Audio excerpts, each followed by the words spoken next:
Y a-t-il un niveau minimum pour dire « maintenant je connais Dieu » ? Est-ce qu'on peut chercher Dieu et le trouver sans forcément appartenir à une religion ? Comment apprendre à connaître Dieu ? Par où commencer finalement ? Si ces questions vous intéressent, vous interpellent peut-être, si vous les posez, alors restez avec nous, ça va être la thématique de notre discussion aujourd'hui.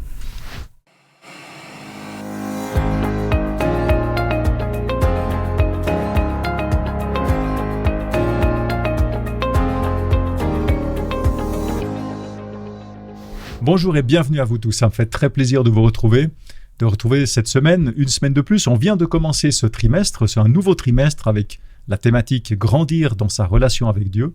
Nous en sommes donc à la deuxième étude qui s'intitule « Connaître Dieu ».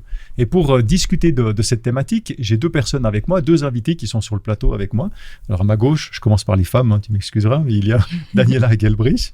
Bienvenue, ça me fait plaisir de te retrouver parmi nous. Merci pour l'invitation. Avec plaisir. Et puis Caïk De Carvalho qui est avec nous aussi. Merci pour ta présence, ça me fait très très plaisir. Je vous laisse un petit mot de votre part, peut-être pour vous présenter, ceux qui ne vous connaissent pas, donner une petite référence, qu'on puisse savoir qui vous êtes.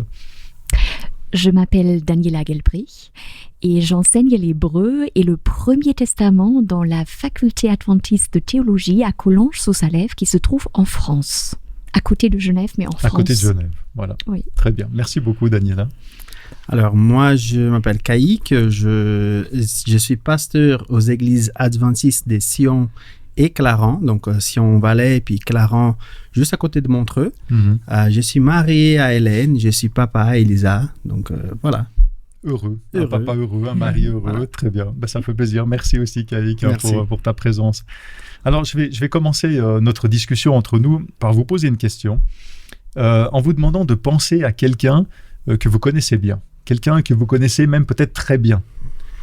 Qu'est-ce qui vous fait dire ou penser que vous connaissez bien cette personne ?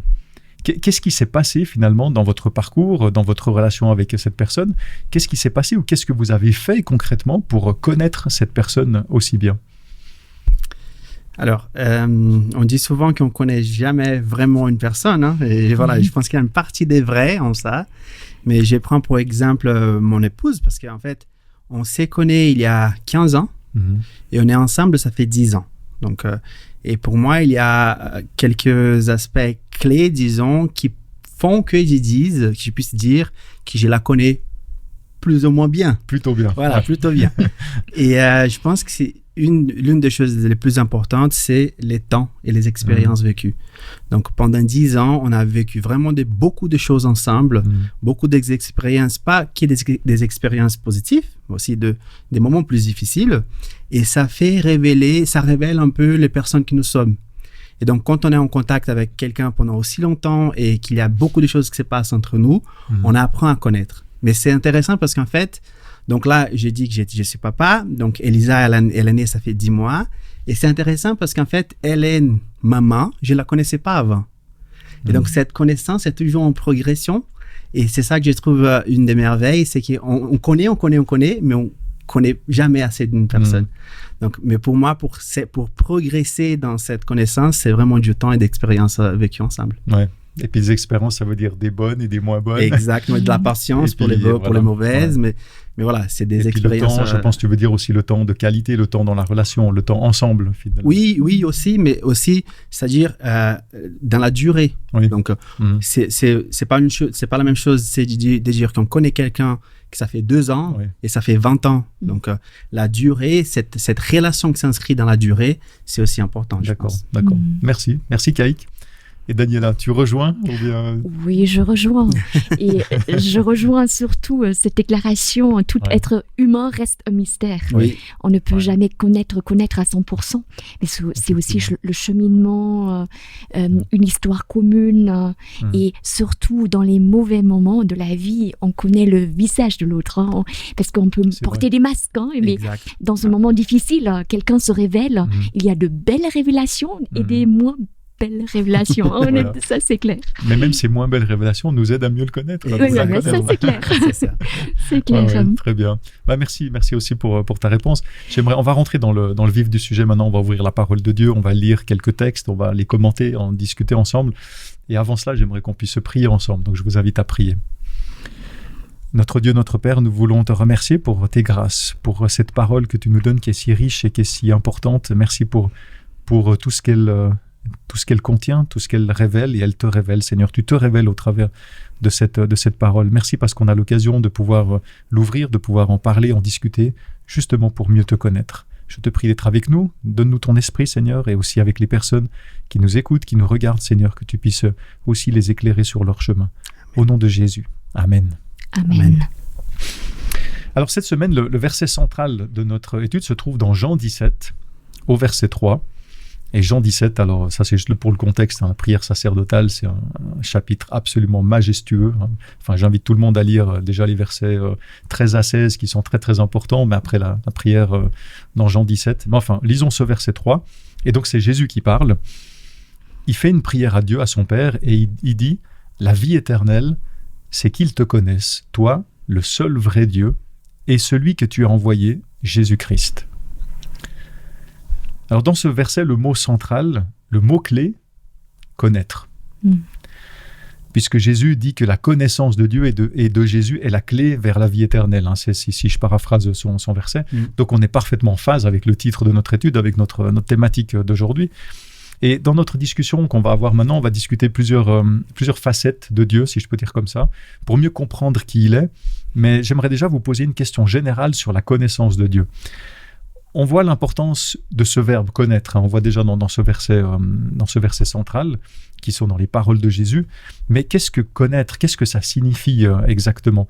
Est-ce que ce mot que Jésus prononce, il a la même signification courante, j'ai envie de dire, aujourd'hui qu'à l'époque de Jésus? Est-ce qu'il y a des conditions peut-être ou des prérequis pour qu'on puisse connaître, pour apprendre à connaître Dieu? Cette question me rappelle bien sûr le contexte du Premier Testament, où la racine yada, connaître, est une racine relationnelle. On connaît dans une relation. Et voilà, d'après le texte biblique, Dieu nous crée, il nous crée pour une relation, tout est relationnel dès le début des textes bibliques. Donc pour moi, cette connaissance s'inscrit dans une relation. C'est relationnel. C'est pas une connaissance cognitive, intellectuelle seulement, ça fait partie, mais c'est surtout une relation vécue dans le concret de la vie. C'est le concret de la vie, les tempêtes de la vie. D'accord. Donc ça rejoint aussi l'expérience que tu disais avant par rapport à ta femme, etc. Ouais, j'ai trouvé intéressant parce qu'en fait, tu évoques les mots pour parler de connaître en hébreu.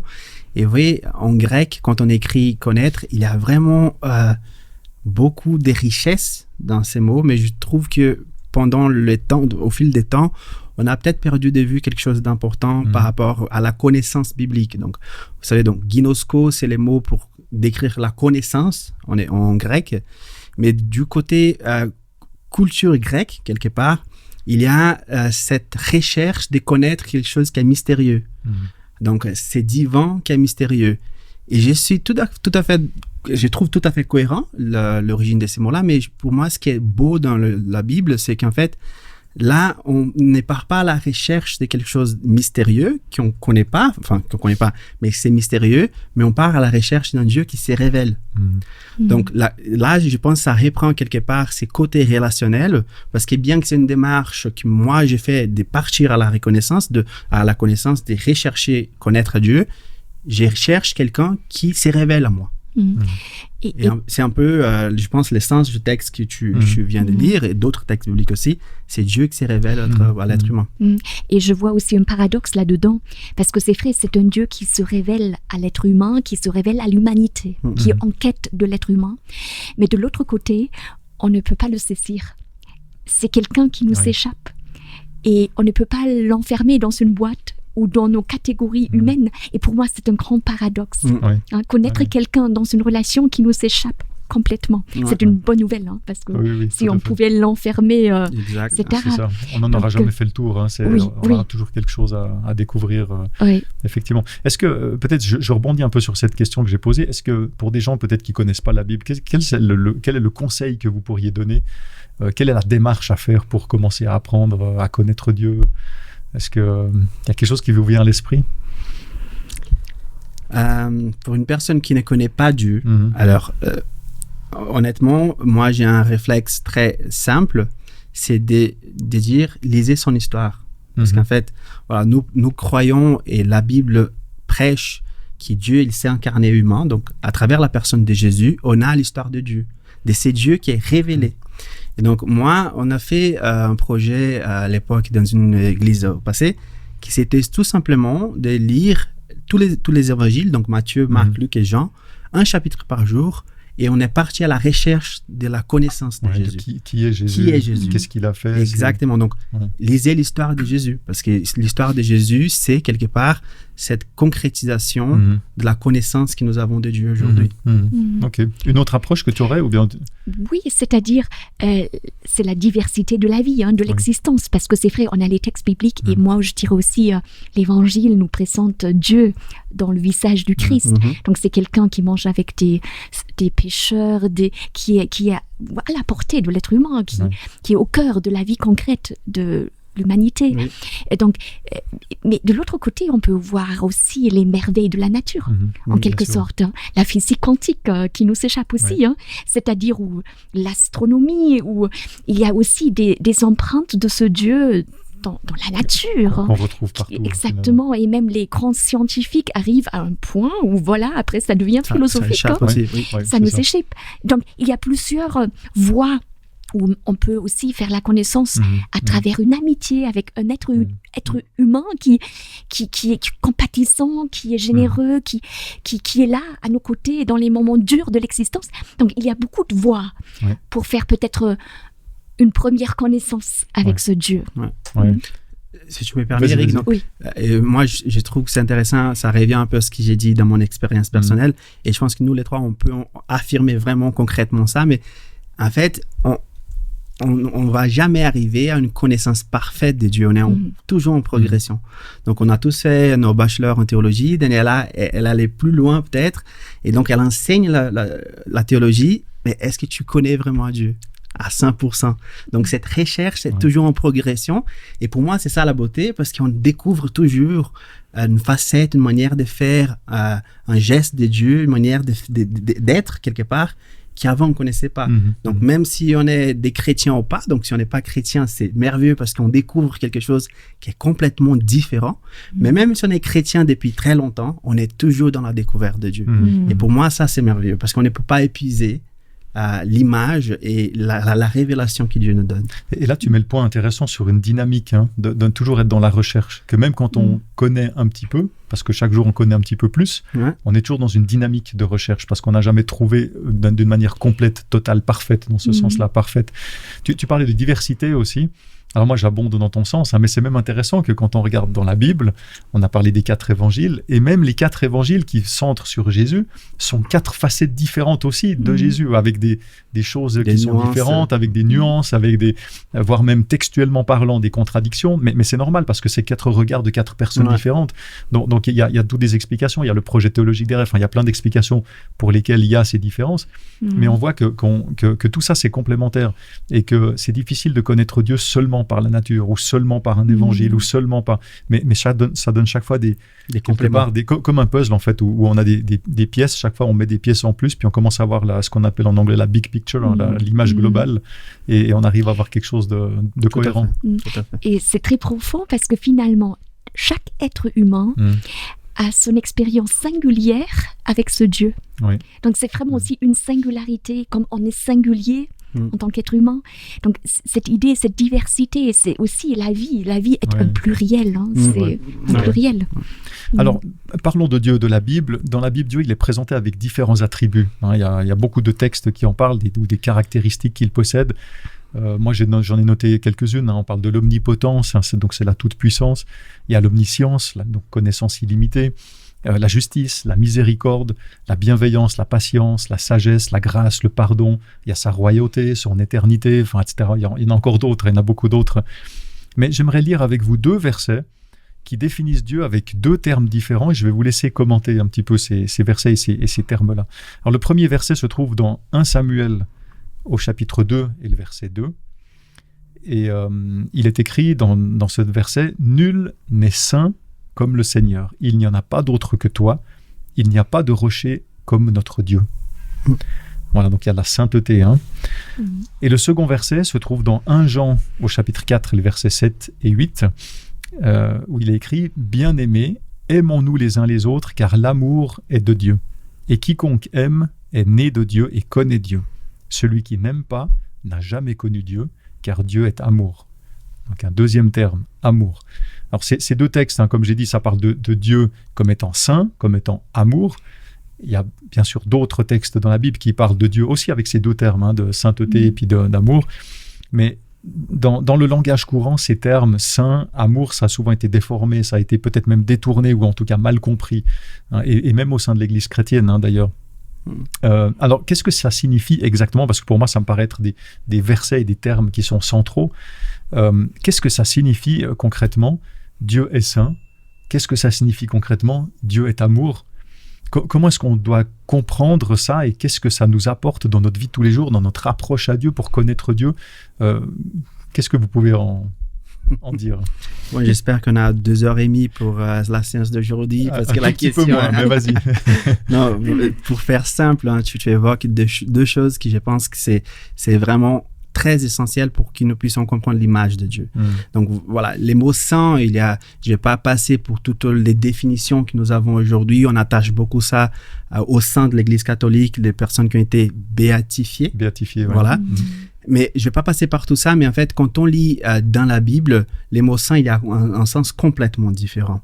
Et en fait, ça nous trompe un peu dans nos définitions d'aujourd'hui. Il faut peut-être revenir à comment les textes présentent ça pour comprendre mieux l'image de Dieu. Et en lisant la Bible, on va trouver des mots saints en grec et en hébreu. Donc, en hébreu, c'est agios, et en hébreu, c'est kadosh. Et donc, quand on lit ces deux termes-là, ils ont toujours, ou presque toujours, quand on parle de Dieu, cette notion des mis à part ou des différents. Quelque chose qu'on traduit dans les milieux religieux comme consacré. Et donc, quand on parle de Dieu, donc dans l'Ancien Testament, surtout dans le livre d'Ésaïe, on va trouver, par exemple, la formule « les saints d'Israël » pour parler de Dieu, mais on parle toujours une entité, un être qui est distinct de l'autre, ou du tout en fait. Donc il y a cette dimension, on a un tout, il y a quelque chose qui est différent, mis à part, ou distinct. Et ça m'interpelle cette définition, mais en fait, parce que ça revient un peu sur les textes que tu as lus en 1 Samuel 2:2, nul n'est saint comme Dieu. Donc c'est-à-dire, il n'y a pas d'autre comme Dieu, il est unique. Il ne fait pas partie de notre réalité, de notre nature. Et ça, c'est une bonne nouvelle parce qu'en fait, ça veut dire que Dieu, il ne s'inscrit pas dans cette nature du mal, de la méchanceté, du mauvais. Il est distinct, il est bon. Et ça fait quelque chose de très enrichissant. Donc, en grec, on va trouver ces mêmes dimensions avec des nuances un peu différentes, bien sûr. Mais c'est enrichissant parce que quand on retrouve des textes comme celui que tu as lu en Jean, qui Dieu est amour, on a un complément. Et là encore, l'amour, qu'est-ce que c'est l'amour aujourd'hui? C'est très difficile à définir. On a un sens un peu romantique, quelque part de l'amour, c'est plutôt un sentiment. Mais là, on lit que Dieu est amour. C'est-à-dire, ce n'était pas quelque chose que Dieu il a, mais ça fait partir de son caractère. Et ça, c'est aussi important. Parce qu'en fait, la Bible pourrait dire, Dieu, il est la haine, ou Dieu, il est ceci, c'est là. Non, il y a une définition très claire, il est amour. Et ça, pourquoi c'est intéressant, c'est important pour nous? Parce qu'en fait, soyons sincères, l'être humain, il ne peut pas s'en sortir seul. De la méchanceté, du mal que nous vivons aujourd'hui, on ne peut pas s'en sortir seul. Il y a des exceptions, des personnes ici à droite et à gauche, peut-être plus ou moins, mais en tant qu'espèce, en tant que race, on n'est pas capable d'être bon. Ça s'explique aujourd'hui par tous les contextes des guerres, des violences, des conflits qu'on trouve dans le monde. On n'est pas capable. Donc, pour avoir une espérance, un espoir, il faut quelqu'un de différent. Il faut quelqu'un qui ne s'inscrit pas dans cette dynamique du mal et de la méchanceté, qui est saint dans ces sens-là, consacré, différent de nous. Et donc, qui d'autre qui est saint, différent que nous et qui est en lui-même l'amour pour intervenir dans notre nature, dans notre réalité? Et c'est intéressant ça, parce que donc, quand on se demande qu'est-ce que c'est l'amour, en fait, on devait demander qui est Dieu, pas l'inverse, vous voyez? Donc, Dieu est ça, donc l'amour, c'est ça. Donc, qu'est-ce que c'est l'amour? Regardons qui est Dieu d'abord. Et ça s'inscrit un peu... C'est les versets juste après, donc dans 1 Jean 4, verset 9, Là, j'ai lu la version Parole de vie, d'accord? Il a été écrit « Voici comme Dieu nous a montré son amour. Il a envoyé son Fils unique dans le monde pour que nous vivions par lui. » Donc, on inverse la question. Dieu, il est saint, il est différent, il n'est pas mauvais, il est bon et il est amour. Donc, qu'est-ce que c'est l'amour? Regardons Dieu d'abord. Ouais. C'est intéressant parce qu'il n'y a pas très longtemps, la semaine passée, dans une discussion avec un ami, on parlait d'une situation et puis je lui disais, mais Dieu, ce qu'il nous demande, c'est simplement d'aimer. D'aimer. Et puis lui, il me disait, ouais, mais ça veut dire quoi aimer? Et il m'a raconté une expérience, alors j'ai pas le temps de la raconter maintenant, où finalement il a essayé une fois d'aider quelqu'un qui était dans le besoin, puis quelque part il s'est retrouvé, j'ai pas envie de dire pris au piège par la situation, mais quelque part il y a eu une sorte de retour de manivelle quelque part. Et c'est vrai que quand on dit aimer, on peut tous se poser la question, qu'est-ce que ça veut dire aimer? Ben, tu as raison, quand on a un mot, quand on lit la Bible ou qu'on lit quelque chose et qu'on voit un mot, on peut interpréter ça de plein de manières. Mais finalement, quand on rapproche ça à une personne, on ne sait pas ce que c'est aimer. Regardons Christ. Ah, c'est beaucoup plus clair. Il y a un exemple, il y a quelque chose de concret. Exactement. Dans différentes situations, on voit comment il a agi. Et ça nous aide, nous, dans notre progression personnelle, je dirais. Donc, j'aime bien cette définition de personne, mais pas dans l'autre sens. Pas pour définir l'amour, mais pour définir plutôt qui est Dieu. Et ce que je veux dire, pour comprendre ce que c'est que l'amour, de parler de Dieu. Exactement. C'est très, très intéressant. Ouais. Et ça va peut-être aussi dans le sens de Kadosh. Tu as mentionné Kadosh, donc saint en hébreu. Et c'est vrai, il y a tout un code de sainteté dans le Pentateuque qui parle du fait que Dieu est Kadosh. Donc vous serez, en tant qu'être humain, vous serez Kadosh. Et peut-être juste pour éclaircir un petit peu plus cette idée d'amour, de sainteté, parce que Jacques Ellul, le philosophe protestant français, il a écrit une éthique de la sainteté. Philosophe et théologien, d'ailleurs. Oui, philosophe et théologien, exactement, et protestant, donc, qui a marqué la pensée française. Il est là. Absolument. Il est là. Et il dit, en fait, et c'est intéressant, il parle de l'être humain, je parle de l'être humain, il dit, la sainteté, cette mise à part, ne signifie nullement l'isolement. Ça, c'est déjà une bonne nouvelle. Il ne s'agit pas de se réfugier dans une tour d'ivoire, mais de vivre au cœur du monde à contre-courant. Et le saint est celui qui est non conforme, en rupture critique avec les évolutions de la société, passablement indifférent à tout ce qui passionne ses contemporains et cependant pleinement engagé avec eux et en dialogue permanent. Voilà, c'est belle, elle est belle cette définition par rapport à la sainteté. Et moi, je me suis dit, je vais transposer ça à Dieu. C'est quelqu'un qui ne se réfugie pas dans une tour d'ivoire, mais qui va entrer dans le mal pour sauver l'être humain du mal. C'est aussi un paradoxe. Et il vit au cœur du monde, mais il a une autre façon de vivre, ou une autre façon de proposer la vie. C'est un peu à contre-courant. Et il est aussi en rupture critique avec la société, avec les manifestations du mal, avec la violence et tout ça. Mais il est pleinement engagé avec nous, les êtres humains, en dialogue permanent avec nous, sans nous manipuler, sans nous mentir.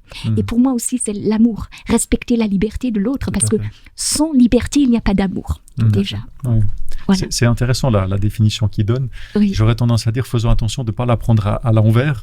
C'est pas parce qu'on est rebelle que forcément on est saint, mais quelqu'un qui est saint, je pense qu'on peut le reconnaître pas mal avec ses traits de caractère.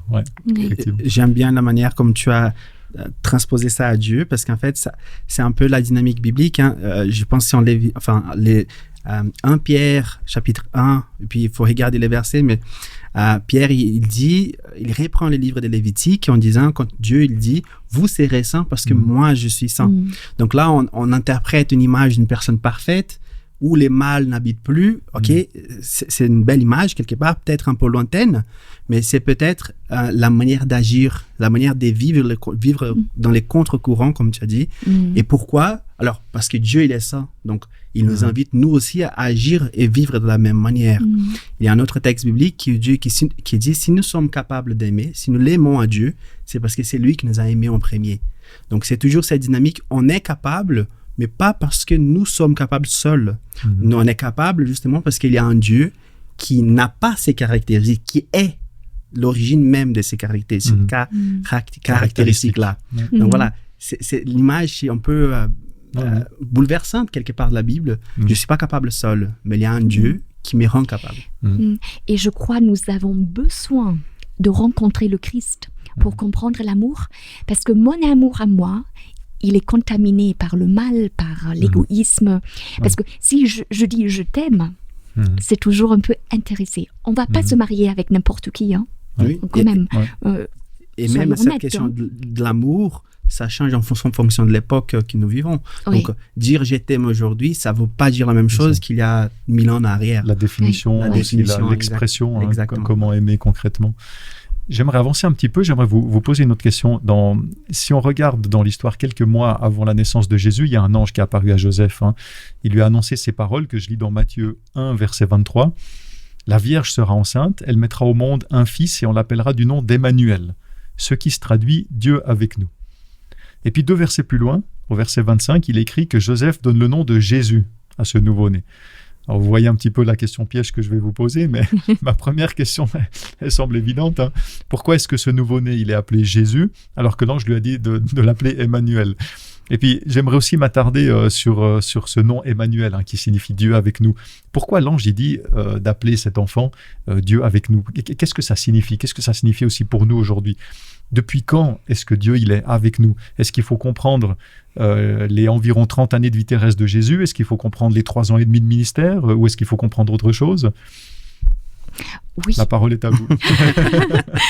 D'accord, j'ai envie de dire que l'écrivain, en quelque sorte, il est un peu sémitique dans sa manière de réfléchir. S'il dit Emmanuel ou bien Jésus, il n'y a pas de problème. Il se réfère au Premier Testament, parce que Emmanuel, déjà, ça vient du prophète Ésaïe, Dieu avec nous. Et c'est peut-être la bonne nouvelle, ou la plus bonne nouvelle, la meilleure nouvelle, qui existe. Et d'ailleurs, le philosophe Plantinga, il a dit, on ne pourrait pas avoir une meilleure nouvelle que celle écrite dans les textes bibliques. On ne peut pas faire mieux. On peut pas faire mieux.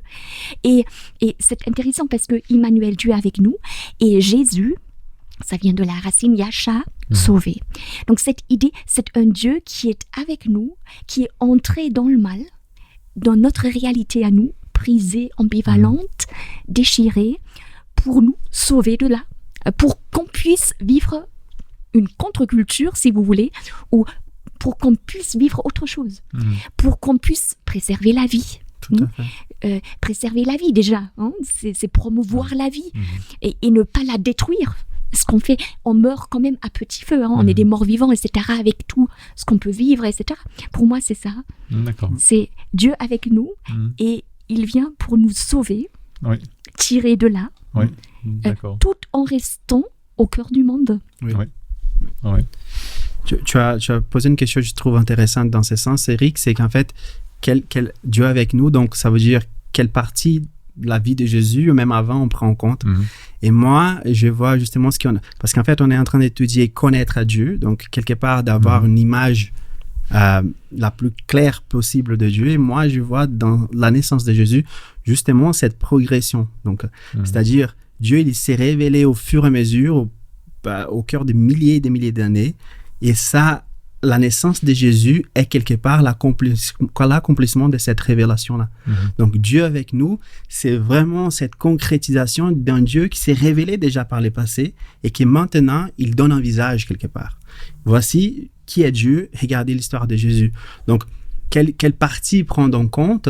Tout, parce qu'en fait, c'est la révélation de Dieu. On connaît à Dieu au fur et à mesure. Donc, si on regarde dans les Pentateuque, donc les 5 premiers livres de la Bible, on va voir des traces des images, de l'image de Dieu. Et on avance au fur et à mesure dans les écrits bibliques, on va ajouter des choses à cette image qui devient de plus en plus claire. Quand on arrive à Jésus, c'est vraiment la concrétisation de l'image, de la révélation de Dieu. Donc, Dieu avec nous, c'est vraiment, quelque part, cette histoire dont tu parles pour préserver la vie. Ça se manifeste à travers la naissance de Jésus, qui est finalement, Dieu avec nous.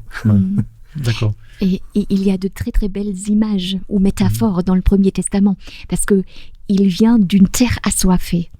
Donc, il naît dans un désert provoqué par le mal. Et là, il apporte la vie. Oui. On peut vivre, c'est-à-dire absolument. il y a des perspectives inouïes grâce à ce Christ qui vient.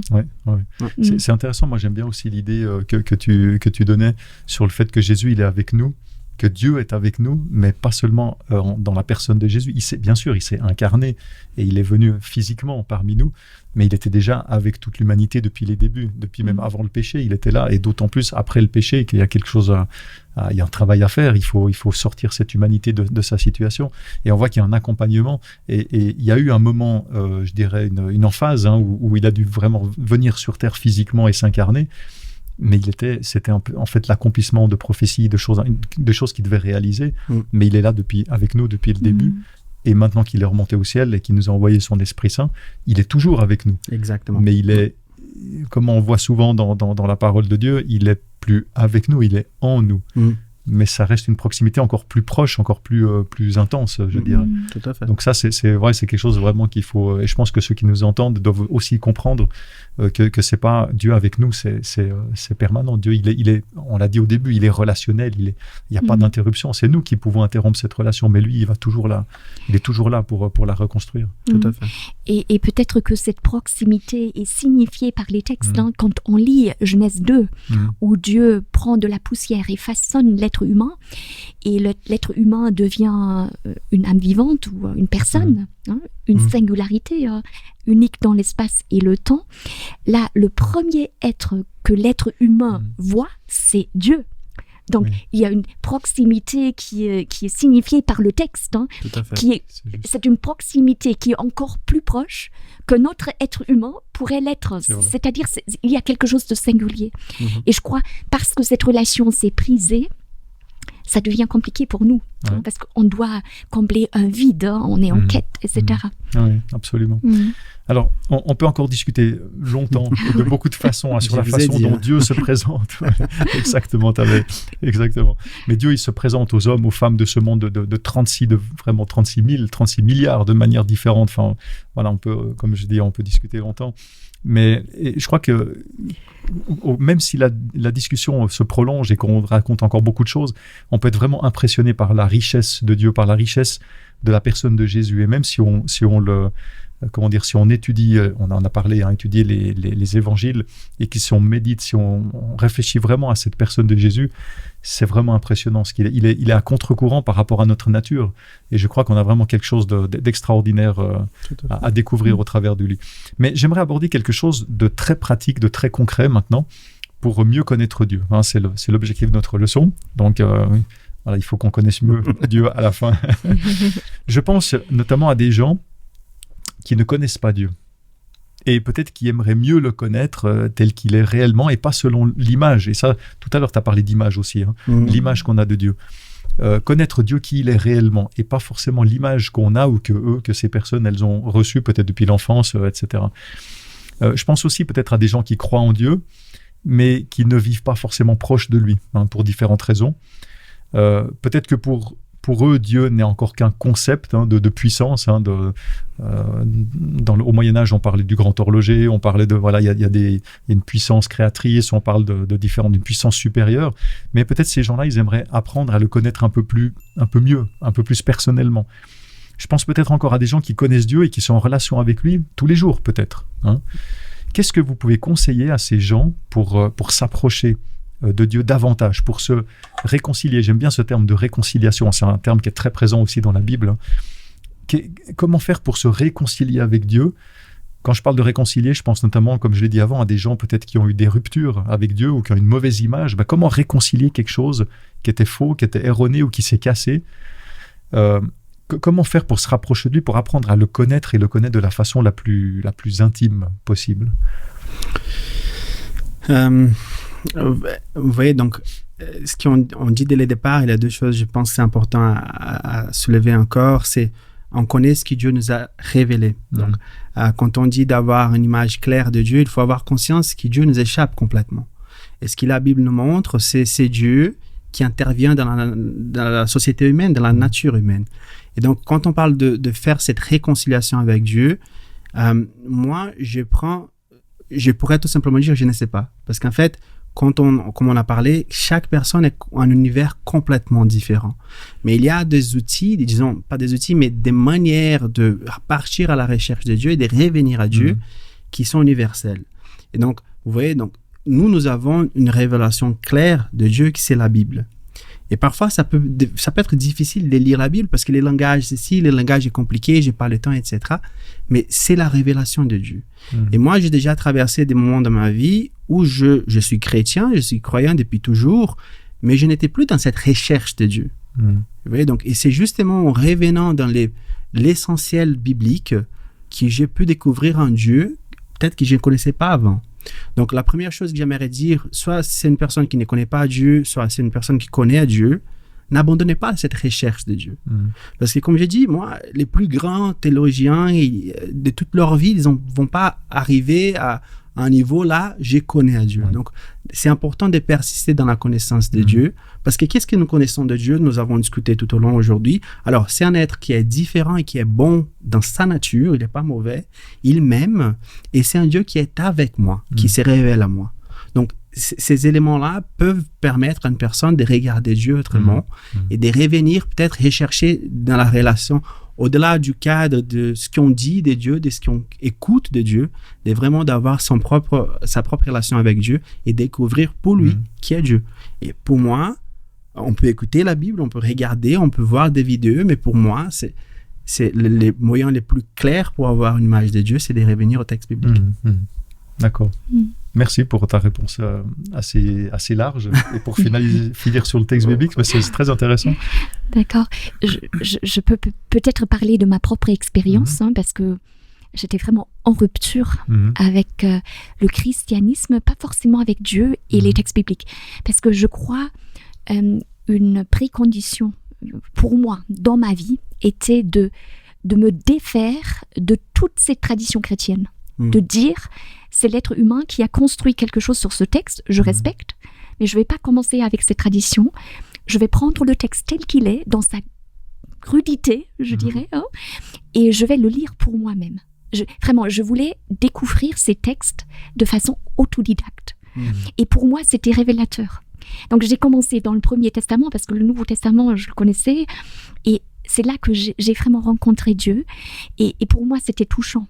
Mais c'était vraiment un cheminement singulier, personnel, sans aide extérieure. Pour moi, c'était révélateur.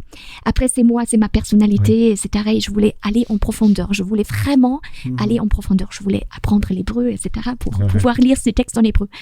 Donc, pour moi, c'était une quête. Mais c'était dans une situation de désespoir profond. Donc, vraiment, je reviens de très très loin et je crois, quelquefois, dans les moments les plus durs de la vie, on peut peut-être nouer un lien personnel avec ce Dieu. Parce que là, on a vraiment besoin de quelqu'un de l'extérieur. Donc, c'est un cheminement personnel qu'on peut entreprendre, prendre ces textes. Et même si on ne les comprend pas, c'est pas grave. On peut comprendre the big picture, dont tu as parlé tout à l'heure. Donc, il y a des textes qui bouleversent, qui désarçonnent, qui nous laissent perplexes. Peu importe, on peut lire et voir le fil rouge. Voilà. Pour moi, c'était une belle expérience. D'accord. Alors, plutôt en autodidacte. Autodidacte, c'est là qu'on voit qu'on est tous différents. Exactement. Je pense que chacun doit trouver un peu la manière pour lui qui lui parle, parce qu'il y a tellement de façons de progresser. Moi, j'aurais tendance à dire qu'il y a de toute façon une démarche personnelle. Je pense que, mais il y a aussi une démarche sociale. C'est-à-dire, pourquoi ne pas s'approcher de quelqu'un qui connaît bien sûr. Pas forcément même un théologien, pas forcément un pasteur. Alors bien sûr, c'est peut-être la première personne à laquelle on va penser, mais peut-être simplement quelqu'un qu'on connaît, puis qui a la foi, et pourquoi est-ce qu'il croit. Ça peut être une approche de voir ses expériences de vie, de pouvoir s'accrocher un petit peu à ça. Et puis après, il y a différents aspects aussi. On a parlé tout à l'heure, avec la nature aussi. Alors ça donne un aspect, ça donne une certaine image de Dieu, la nature. Je crois qu'il y a beaucoup de ressources aussi, même des ressources en ligne. Si c'est plus intellectuel, on peut aussi faire des études de la Bible en ligne. D'ailleurs, il y a un lien qu'on va mettre en dessous de la vidéo sur Espoir Bible pour pouvoir étudier la Bible. On peut le faire de manière personnelle. On peut avoir aussi quelqu'un qui interagit avec nous pour nous éclairer un peu. Mais il y a plusieurs manières. C'est ça qui est important. Et l'autre est important. Je ne voulais pas dire que tout le monde doit entamer un cheminement autodidacte et personnel. Absolument. L'autre est important. Parce que la réflexion, elle peut rapidement tourner autour d'elle-même. Hein, et on a besoin de l'autre. On a besoin de l'intersubjectivité pour porter nos réflexions. C'est important. Je pense que seul, on peut bien progresser, mais au bout d'un moment, on tourne en rond. Absolument. Que ce soit au début ou par la suite dans le processus. Mais il y a un moment donné où on a besoin des autres. Il y a des moments où on a besoin d'être seul. Exact. Et en écoutant Daniela, j'ai réfléchi aussi dans ces sens-là. Donc, j'allais intervenir dans ces sens-là. Mais d'un côté, c'est un appel pour les chrétiens qui connaissent Dieu déjà. Et de l'autre côté, c'est peut-être un appel à ceux qui ne connaissent pas.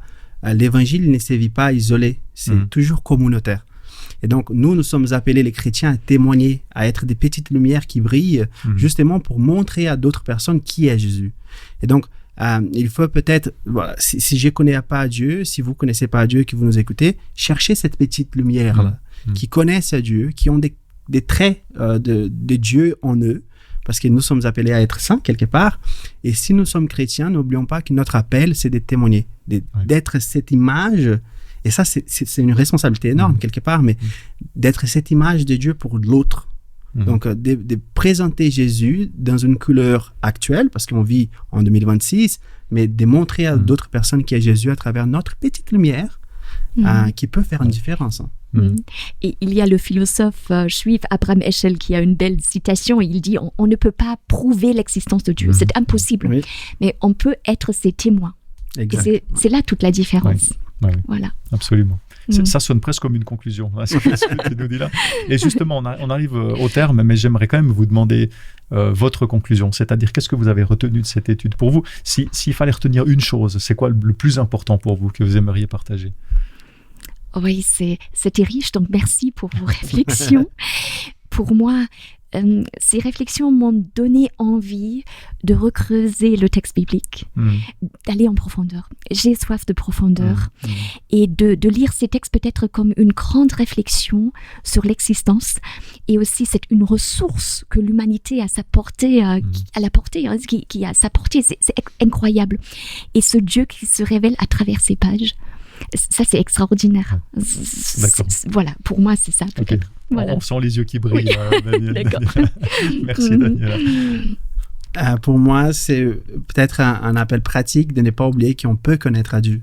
On peut peut-être pas épuiser la connaissance de Dieu, mais on peut connaître un Dieu qui se révèle. Et pour moi, ça, c'est quelque chose à ne pas oublier. Parce qu'en fait, parfois, on vit tellement pris par la religion, par nos propres croyances, par nos propres manières de voir la vie et voir Dieu, qu'on oublie qu'on est là pour connaître Dieu et que c'est possible.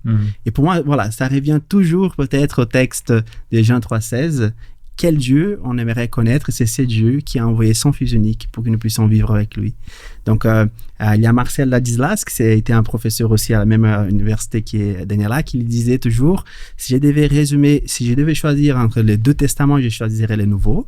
Si je devais choisir un livre, je choisirais le livre de Jean. Si je devais choisir un chapitre, le chapitre 3. Et si je devais choisir un verset, je choisirais le verset 16. Parce que c'est vraiment la concrétisation de la connaissance de Dieu que nous avons. N'oublions pas, les amis, on peut connaître Dieu. On peut connaître Dieu. Donc, les possibles devant nous. Très belle conclusion. Merci beaucoup pour ce partage. Voici les 5 essentiels de la semaine. Premièrement, connaître Dieu, c'est vital. La vie éternelle commence par une chose, savoir qui est vraiment Dieu. Deuxièmement, le combat, c'est la confiance. Non pas dans l'image que nous nous sommes faits de Dieu, mais dans l'image de Dieu que reflète la Bible. Troisièmement, Dieu est saint, totalement bon, sans ombre, sans mal. Quatrièmement, Dieu est amour. Il fait plus qu'aimer. Il est amour par essence, qui s'est révélé à la croix. Et cinquièmement, Dieu est grand et proche. Il est le créateur de tout, mais en même temps, Emmanuel, Dieu avec nous. Merci beaucoup pour votre partage, pour vos réflexions, pour tout ça. J'espère que vous avez eu du plaisir d'être ici, que ça vous a aussi apporté quelque chose. Et je me tourne aussi vers vous pour vous remercier pour votre fidélité, pour votre présence. Merci de nous avoir suivis. J'espère que tout ce qu'on a pu discuter aussi vous a fait du bien, vous a permis de peut-être vous poser les bonnes questions, vous donner des pistes de réflexion, vous permettre d'avancer un pas de plus dans votre cheminement personnel vers Dieu pour mieux le connaître, pour mieux le trouver, pour mieux le comprendre. En tout cas, continuez votre étude de la Bible, c'est vraiment le plus important. Et puis, pour cette vidéo, n'hésitez pas à mettre un petit pouce si ce n'est pas déjà fait, à vous abonner si ce n'est pas déjà fait non plus. Et puis, je vous donne rendez-vous à la semaine prochaine. Au revoir.